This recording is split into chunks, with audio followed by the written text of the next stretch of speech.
Maria, this journey of life, we're so glad that you're sharing it with us because this is pretty amazing.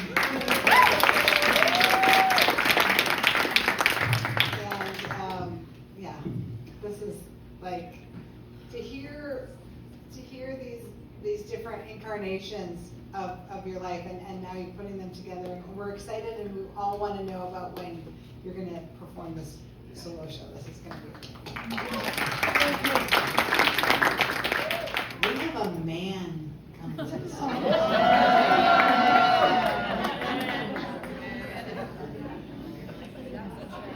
So I think, I mean, Kate, the name of this show, so I brought this up, but Kate, you might know Joe longer than I have. Joe, I've known you at least 20 years, right? Did you say at least? Which is hard when you're 36.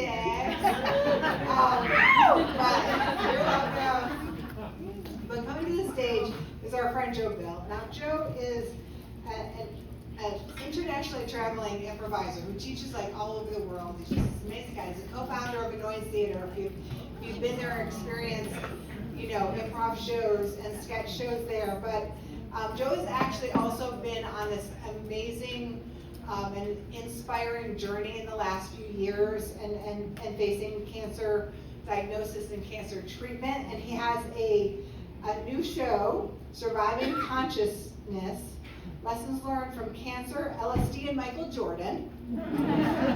Are you going to rent his house? You can rent it for a month for like $200,000. No, that's out of my budget. Okay, well, for the youth, me too, but you never know. But we couldn't be happier that he's here for so many reasons. Not just because he's the guy, because this is great. Please welcome to the stage, my friend and yours, Joe Bill.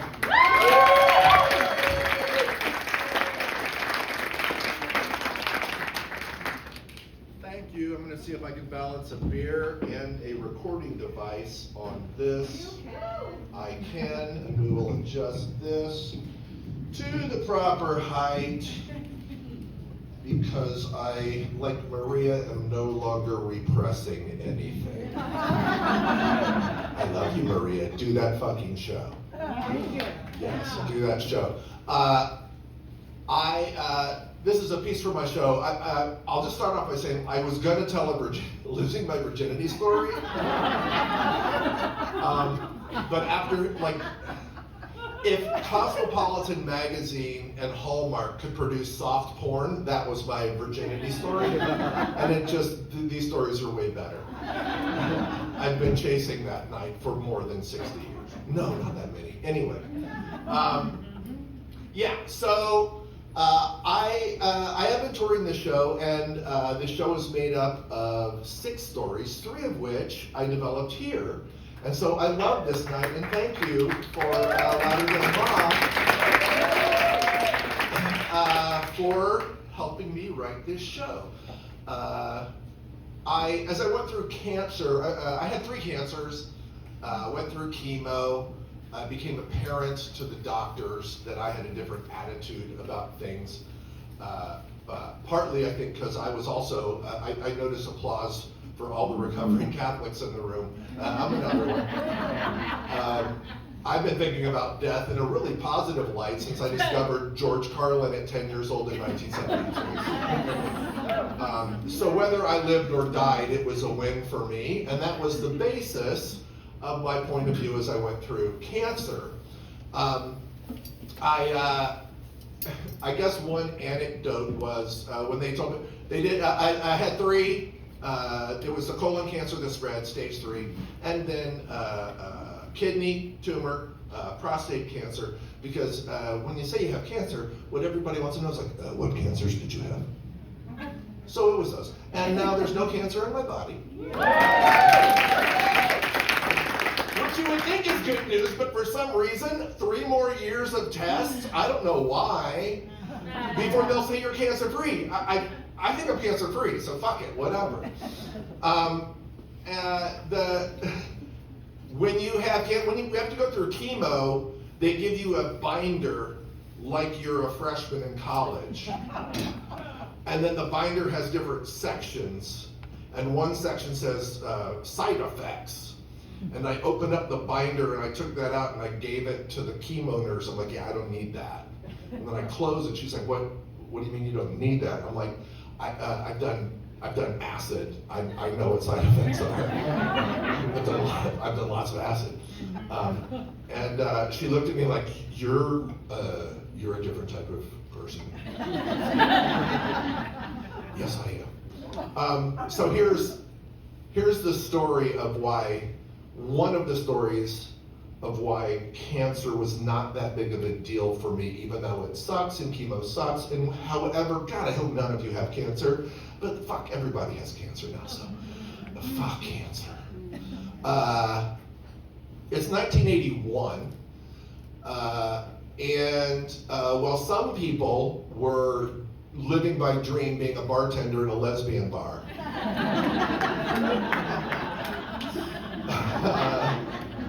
I had practically flunked out of college, and I had come home one day covered in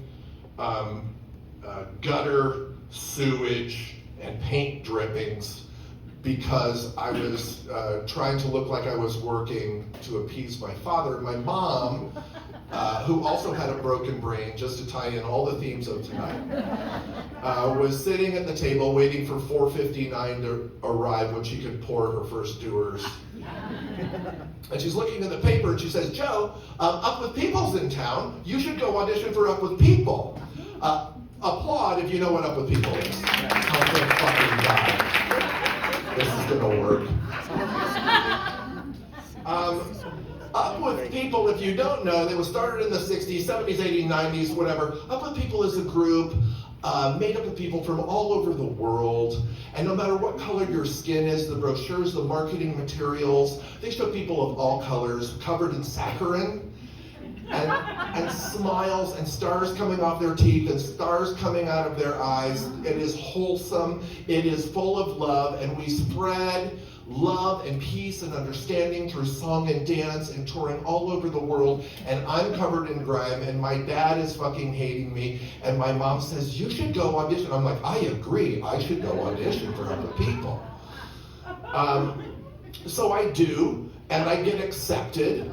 And despite my father's protest, I end up touring in Up With People in 1981. Not as good as tending bar at a lesbian bar, but that wasn't available to me at that time. And so it's an incredible fucking year, and we're singing songs of peace and hope and joy and connectedness and love and global love. And there were 4 casts of Up With People that did the halftime show of the Super Bowl. It looked nothing like what Kendrick Lamar did. I wish I could have been in that halftime show. But we were the last cast. 1981, San Francisco 49ers versus the Cincinnati Bengals, Pontiac Silverdome in Detroit. And I'm the son of a nursery school teacher and a football coach. My mom went to St. Mary's. My dad went to Notre Dame. My dad was a Notre Dame football player. My mom spent time in a mental hospital, understandably, because as a Catholic woman growing up in those years, you deserve electroshock. So I'm carrying all this with me as I'm exercising the demons of the Catholic Church with me. And here we are, we're at the Super Bowl. We've rehearsed. There's 4 different casts of 100, and it's like 500 of us on a field, and we have ugly 70s costumes. I have a big red afro, and I'm not even Jewish, but I wanted to be, and like a bad porn mustache, and just like, and stripes, and it's gross. And we're doing the salute to the 60s in Motown, in ugly costumes. And we're just sparkly and shining and full of love and goodness. And I had never been to a professional football game before, and I'm sitting in the end zone, and a friend of mine, who is one of the main performers on the main stage, whose name I won't say, and he was from the area, he nudges me and he says, hey man, I'm like, yeah. And he sticks out his hand, and on his hand there's 2 little purple dots. And I said, is that? And he goes like that, and he puts his wet finger on one purple dot, and puts one purple dot in his mouth. If you're young, I'm talking about purple microdot LSD acid. Yeah, thank you. I love all the nodding heads of people that are also over 60, like, yeah, man. Yeah. So I drop acid. Why not? I'm at the Super Bowl. It's 1981. Why not do acid? And I had done acid a couple times before, probably less than 10 times, but I had said the funniest thing at that point in my life I had ever said while I was on acid. I was laying under a tree with my friend Stuart Odell. We were tripping balls, was the expression of the day. And we were watching all the leaves have conversations with each other, and laughing and holding a silent conversation with ourselves and laughing even more. And I said, wow, trees are like really slow explosions out of the ground. And that was the first time I felt the oneness of everything, like the quantum oneness of everything, and love was in the world and everything was love, and now love was coming back to me sitting in the end zone of the Super Bowl. And by the time it came for the 2-minute warning where we filed behind the San Francisco 49ers bench, I am absolutely roasting, and I am full of love. And I am full of the oneness and the knowing and the understanding that everything is connected. And everyone in the Superdome who's taking a picture, I can see the flash of their face. And of course I can see the flash of their face because they're taking a picture of this, but I'm taking a picture of them in the oneness of my mind, in the love of everything that is in my mind. And we're on the sideline, and right in front of me is Joe Montana talking to Bill Walsh, the quarterback and the coach of the San Francisco 49ers. And Joe Montana was a college quarterback at Notre Dame. Get it? Because I did. Joe! Joe Montana! Joe!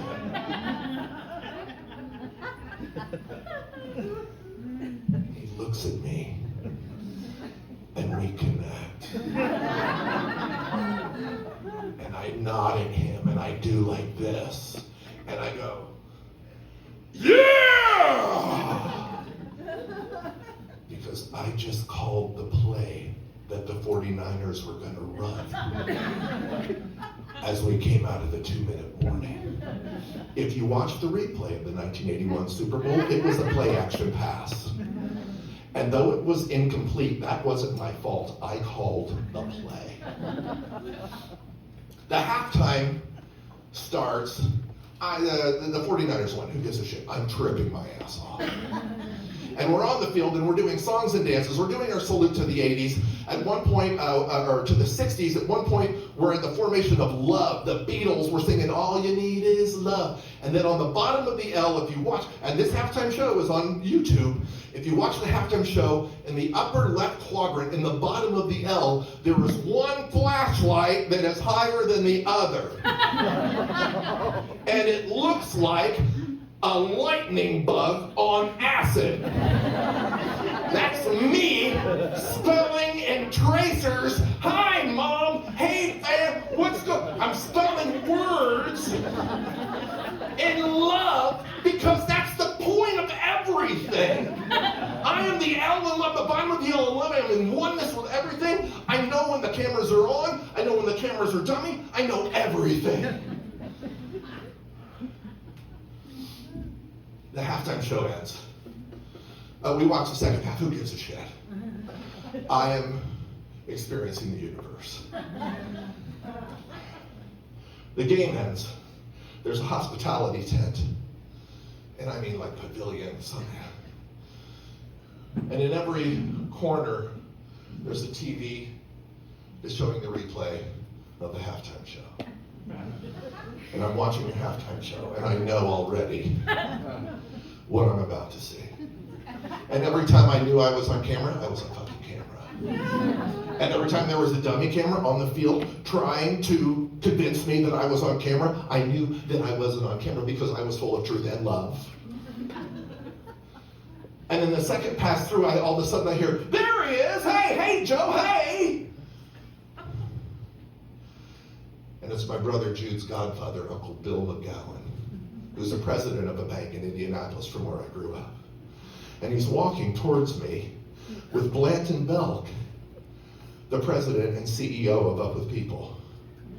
And next to him is Jim McDonald, the president and CEO of General Motors, who sponsored our halftime show. And all of them are smiling, and I cannot believe that they are tripping on acid too. And I look at them and I'm nodding. And they're nodding, and I'm like, holy shit, we are all tripping? And we're like this, and we're talking, and I don't know what happens. Hey! And there's some talk, and I'm just in the oneness with the love and peace that we had just read through the halftime show. And Blanton Belk, the president of CEO, says, let's get a picture. I said, yeah, let's get a picture. And I've got my Uncle Bill McGowan here. I've got Blanton Belk, the president and CEO of Up With People here. There's Jim McDonald here. And I'm smiling at the camera. And I'm covered in saccharin, and stars are coming off my teeth, and stars are coming out of my eyes, and I'm full of love. And that picture was in the Up With People marketing material for the next 15 years.